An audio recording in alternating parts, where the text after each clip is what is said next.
औज़ुबिल्लाहिमिनश्शैतानिर्रजीम बिस्मिल्लाहिर्रहमानिर्रहीम अस्सलामु अलैकुम। मैं सरफराज अहमद में आपकी खिदमत में हाज़िर हूँ और साइकोलॉजिकल थेरेपीज़ के सिलसिले की आज की हमारी अगली वीडियो और लेक्चर कॉग्निटिव थेरेपी। इस थेरेपी का मेन गोल क्या है, इसमें हम कौन सी टेक्निक्स और इंटरवेंशंस यूज़ करते हैं साइकोलॉजिकल प्रॉब्लम्स को सॉल्व करने के लिए। तो आइए इस हवाले से आपको इसके कॉन्सेप्ट्स और टेक्निक्स के हवाले से बात करते हैं और आपके कॉन्सेप्ट को क्लियर करने की कोशिश करते हैं। तो आइए आज के लेक्चर का आगाज़ करते हैं। सबसे पहले हम गोल ऑफ कॉग्निटिव थेरेपी पे बात करते हैं। तो इसका जो गोल है कॉग्निटिव थेरेपी का, वो जो हम बाइसेस होती हैं और डिस्टॉर्शन होते हैं थिंकिंग के अंदर, उनको रिमूव करना है ताकि इंडिविजुअल्स को जो है वो इस काबिल बनाया जाए कि वो इफ़ेक्टिवली फंक्शन कर सकें। बाइसेस को रिमूव करना या डिस्टॉर्शंस को जो सोच की हमारी होती हैं उनको रिमूव करना। थेरेपिस्ट सिर्फ ऑटोमेटिक थॉट्स को अटेंड नहीं करते, बल्कि वो कॉग्निटिव स्कीमास को जो इंसान अपने अंदर अपने जहन में बना के रखता है उनको भी। तो इस कॉग्निटिव स्कीमास को चेंज करना ये इम्पोर्टेंट गोल है कॉग्निटिव थेरेपी का। यानी एक तो हमने बाइसेस को रिमूव करना है, डिस्टॉर्शंस को रिमूव करना है, और इसके अलावा हमने जो कॉग्निटिव स्कीमास ह्यूमन माइंड के अंदर होते हैं, जो मुख्तलिफ़ चीज़ों के हवाले से इंसान ने बनाए होते हैं, उनको चेंज करना ये कॉग्निटिव थेरेपी का मेन जो है वो गोल है। सबसे पहले जो इसमें टेक्निक हम यूज़ करते हैं वो है understanding idiosyncratic meanings. Idiosyncratic meanings को अंडरस्टैंड करना सबसे ज़रूरी चीज़ और इम्पोर्टेंट चीज़ है कि डिफरेंट वर्ड जो होते हैं वो डिफरेंट मीनिंग्स रखते हैं मुख्तलिफ़ लोगों के लिए। यानी लोगों के लिए मुख्तलिफ़ जो अल्फाज हैं वो बहुत मुख्तलिफ़ मीनिंग रखते हैं। ये डिपेंड करता है उनके जो ऑटोमेटिक थाट्स हैं और कॉग्निटिव स्कीमास के ऊपर। यानी उन्होंने किसी चीज़ के बारे में किस तरह के स्कीमास बनाए हुए हैं, जैसा उस चीज़ के हवाले से, उस कॉन्सेप्ट के हवाले से, उस बात के हवाले से उनके कॉग्निटिव स्कीमास होते हैं, वैसे ही वो वर्ड्स उन्हें मीनिंग प्रोवाइड कर रहे होते हैं।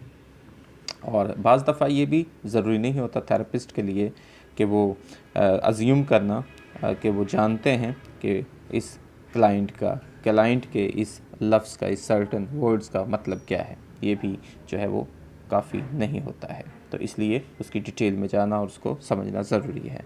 इसके बाद अगली जो टेक्निक है जिसको हम चैलेंजिंग एब्सोल्यूट्स कहा जाता है, कि बाज़ दफ़ा इंसान जो है अपनी जो उसकी डिस्ट्रेस होती है उसको प्रेजेंट करता है एक्सट्रीम स्टेटमेंट्स बनाकर। यानी एक्सट्रीम स्टेटमेंट्स की सूरत में आकर अक्सर लोगों को देखते होंगे कि जो जब कोई सामने आती है, कोई चीज़ आती है, कोई बात आती है या कोई, तो मुख्तलिफ वो अपने वर्ड्स यूज़ कर रहे होते हैं, सेंटेंस यूज़ कर रहे होते हैं, डायलॉग्स आप कह सकते हैं कि बोल रहे होते हैं कि जैसे everyone at work is smarter than I M.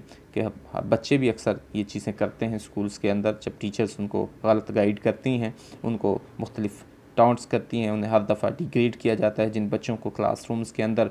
तो फिर अक्सर बच्चे ये वर्ड यूज़ करते हैं कि काम में जिस तमाम जो है मुझसे वो स्मार्ट है, ये तमाम मुझसे ज़हीन है, मुझसे कुछ भी नहीं होता। ये तमाम चैलेंजिंग एब्सोल्यूट्स होते हैं। ये जो स्टेटमेंट्स हैं, use words like everyone, always, never, no one और ऑल द टाइम, ये जो है हमारे बेसिकली चैलेंजिंग एब्सोल्यूट्स होते हैं। तो often it is helpful for the therapist to question और चैलेंज द एब्सोल्यूट स्टेटमेंट्स। तो थेरेपिस्ट के लिए काफ़ी हेल्पफुल होते हैं और इनकी मदद से फिर उसको एक क्लू मिल जाता है और वो आगे क्वेश्चंस करता है अपने क्लाइंट से, जो उसके सामने वो एब्सोल्यूट जो चैलेंजिंग एब्सोल्यूट्स सामने आ रहे होते हैं। तो उनको फिर जो है थेरेपिस्ट उनसे मीनिंग्स तलाश करने की कोशिश करता है और उसको ज़्यादा एक्यूरेटली फिर क्लाइंट से वो पूछ सकता है। अगला इसमें कॉग्निटिव रिहर्सल का होता है। जो टर्म या सेस्मिट इंटरवेंशन है, इसको यूज़ किया जाता है कॉग्निटिव रिहर्सल को इमेजिनेशन का यूज़ जो है वो डील करने के लिए जो अपकमिंग इवेंट्स होते हैं वो हेल्पफुल हो सकते हैं। यानी जहन में ये कॉग्निटिवली थिंकिंग में इंसान की वो रिहर्सल करवाई जाती है कि अगर आप ऐसा करोगे तो ये चीज़ इस तरह से होगी, तो इसकी आप रिहर्सल करके देखो। ठीक है जी, ये एक इमेजिनेशन होती है बेसिकली आने वाले हवाले से, आने वाली चीज़ों के हवाले से। जब इंसान की नेगेटिव थॉट्स उस हवाले से बने होते हैं, किसी भी चीज़ के हवाले से उसकी थिंकिंग नेगेटिव हुई होती है, उसके जो कॉग्निटिव स्कीमास वो गलत हुए होते हैं, तो फिर उसको कॉग्निटिव रिहर्सल करवाई जाती है पॉजिटिव हवाले से और उन कॉग्निटिव स्कीमास को, उन बायसेस और डिस्टॉर्शंस को रिमूव करने के हवाले से। नेक्स्ट हमारी जो इंटरवेंशन है उसको री एट्रीब्यूशन कहा जाता है। तो बाज़ दफ़ा क्लाइंट जो है वो एट्रीब्यूट करता है रिस्पॉन्सिबिलिटी इसको सिचुएशंस के हवाले से, इवेंट्स के हवाले से अपने ऊपर। व्हेन जब वो उसको एक रिटल रिस्पॉन्सिबिलिटी उसको होती है इवेंट्स के हवाले से, तो वो उसमें क्या करता है कि तमाम तर ज़िम्मेदारी अपने ऊपर ले लेता है और अपना उसे ख़ुद को ब्लेम देता है उस किसी भी प्रॉब्लम्स के लिए। तो by placing blame on them self, तो client can feel more guilty और डिप्रेस, और इसकी वजह से क्लाइंट जो है वो गिल्टी और डिप्रेस हो जाता है। हम इसमें जो री एट्रीब्यूट करवाते हैं, फिर उन चीज़ों को जो थेरेपिस्ट होता है वो री एट्रीब्यूट करवाता है। इसमें री एट्रीब्यूशन थेरेपिस्ट जो है वो हेल्प करता है क्लाइंट की फेयरली कि वो डिस्ट्रीब्यूट करे अपनी रिस्पॉन्सिबिलिटी को फॉर एन इवेंट, किसी भी इवेंट के लिए अपनी रिस्पॉन्सिबिलिटी को, कि कोई भी अगर कहीं पे भी कोई प्रॉब्लम हो गई तो उसका सिर्फ वो ज़िम्मेदार नहीं है, बल्कि उसमें बहुत सारे लोग इन्वॉल्व हैं, तो वो अपनी ज़िम्मेदारी का सिर्फ एहसास करे, तो उसे री एट्रीब्यूट करवाया जाता है।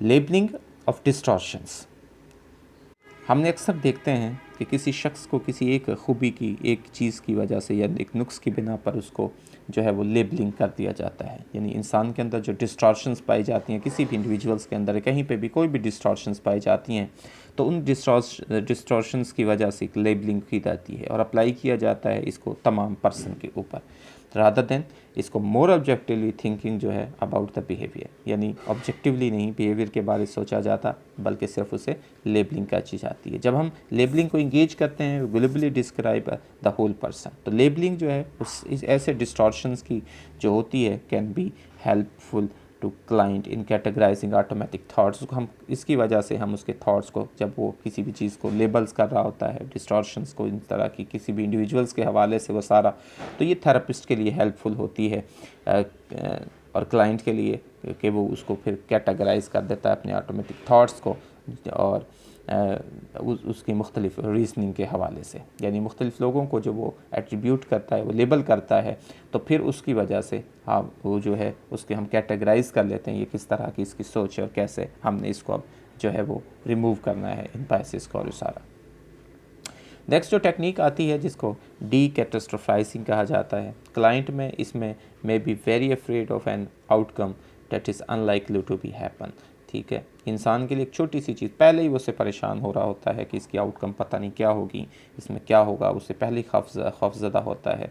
और एक टेक्निक है इसको वर्क करती है with this fair is that what if technique, इसको व्हाट इफ़ टेक्निक के साथ किया जाए कि क्या होगा, ठीक है, अगर ऐसा हो जाता है तो फिर क्या होगा।